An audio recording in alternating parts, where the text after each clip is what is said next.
We got a couple of emails, and everybody was wondering what's going on with our videos.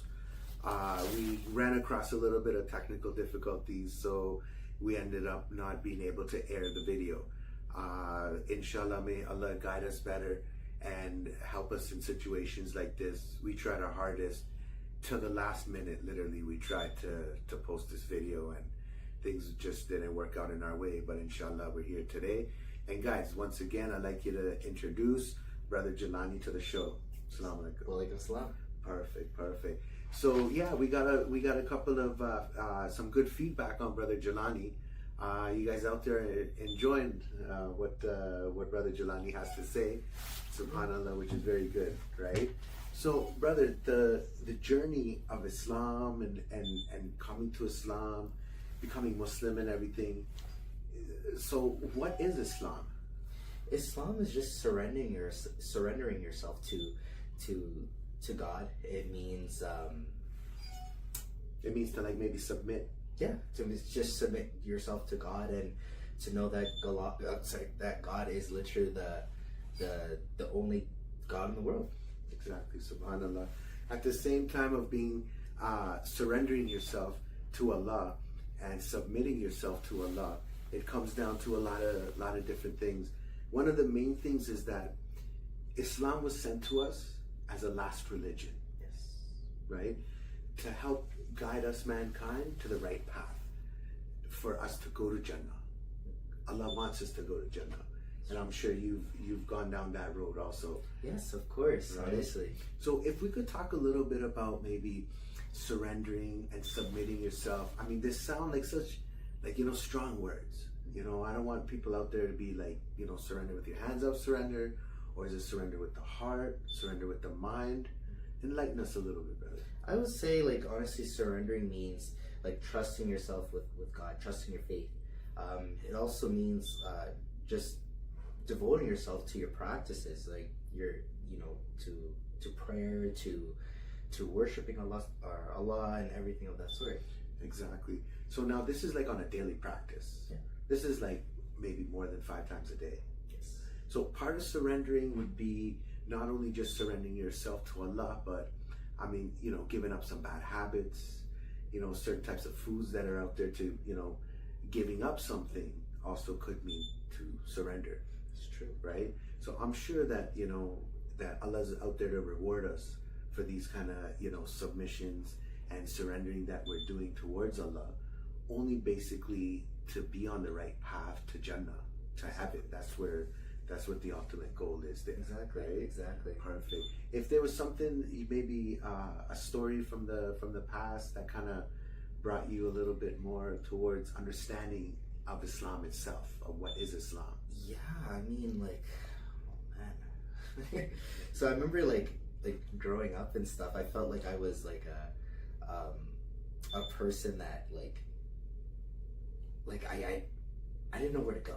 You know what I mean? I didn't know. I felt like I was lost and stuff. And then I remember, when I converted to Islam, I felt like me just devoting myself to God and just praying to Him and just trusting in His blessings and His word. It helped me personally to really enrich from and benefit from whatever He has bestowed upon me. Trusting in His guidance, His word through the Quran and everything, and yeah. Right. So you felt the tranquility. Yeah. You felt the relaxation. Exactly. I'm sure you felt that going into a masjid too. Yes, of course, right? Of course. Actually, that kind of reminds me. I was gonna ask you last time, but I don't know. It just kind of slipped my mind. But now, walking into a masjid versus walking into a church, there's a lot of misinformation out there, a lot of skeptics out there.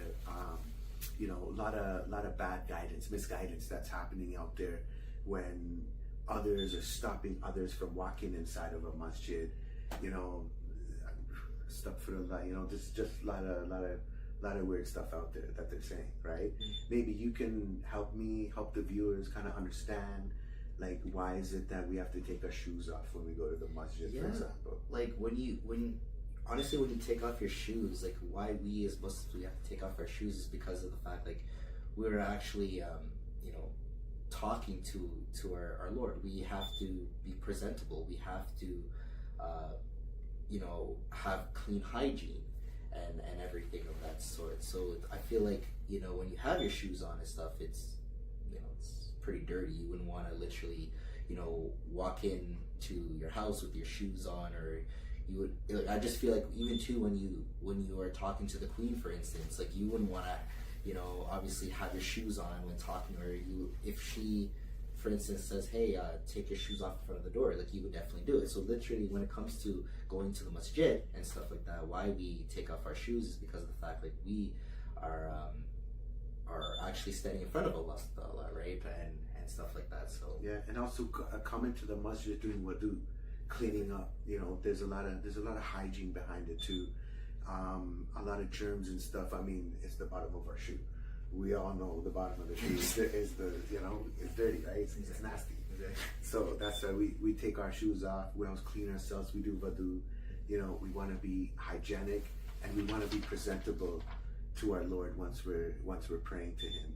Just like how we want to be presentable to, the Queen, or a job interview, or the president of my company's coming, and we all kind of do one of those, right? exactly. So it's exactly, that's one of the reasons there. Once again, I'm gonna open the doors for the viewers also. If there's any questions, anything that you guys come across, if any misconceptions you might have, something you want to clarify, you guys can be totally anonymous. We're not gonna give out your names or any of that kind of stuff. Come and ask us some questions. We're just briefly touching on a couple little topics here, just to kind of get the viewership going. For sure, in the future, we're gonna have tons of videos where we're gonna actually go into detail about a lot of this kind of stuff, right? And hopefully, inshallah, Brother Jilan, you can be with us too, right? One of the other things that also caught my eye was the mannerisms of walking into a mosque versus walking into a church. Like, I've been to a couple of churches. I've been to a bunch of synagogues too, right? So the one thing that I've noticed is that everybody's quiet. Everybody's quiet. Tiptoe. Nobody's really talking loud. There's no shouting or any of that kind of stuff. So, with having the mannerisms, having the cleansing hygiene, and knowing at this point that we're gonna go and we're gonna meet Allah, we're gonna do salah, and we're gonna get closer to our Lord. So in that aspect there, all those things always comes into play, right? Yes. Maybe something about doing wudu that I know something new.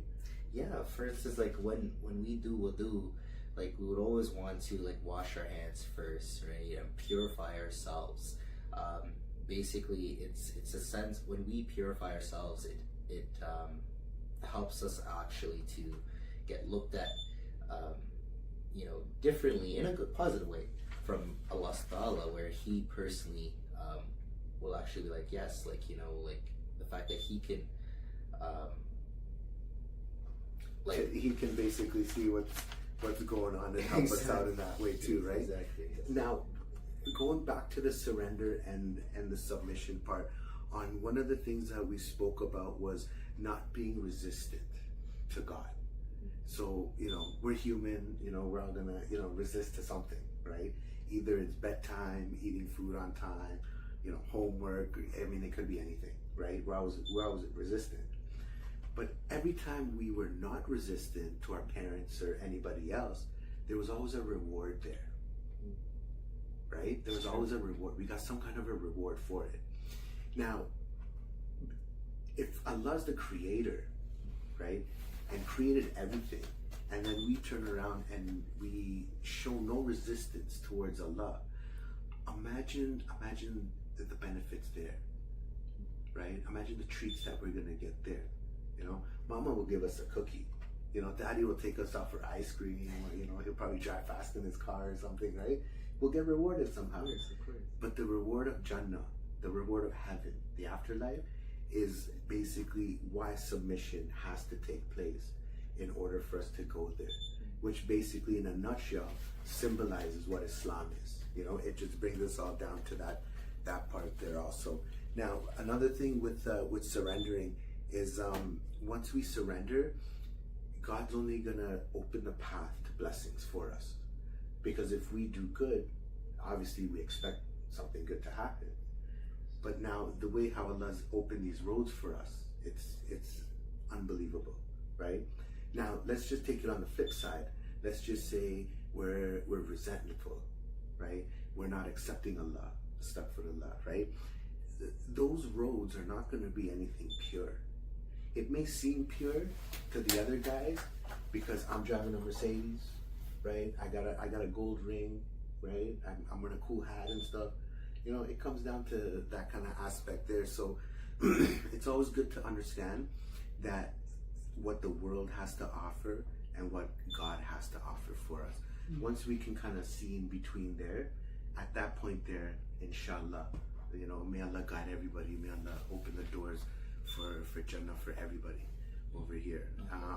Inshallah, we're gonna go more into detail in other videos. We're gonna, like we just touched on Wudu right now, and inshallah, once we get a chance to make the programs more, we are gonna do something that has just, you know, we're gonna talk about Wudu, right? We're also gonna present hadiths. We're gonna show proof of why certain things are the way that they are, right? So Jazakallah guys, very much for tuning in.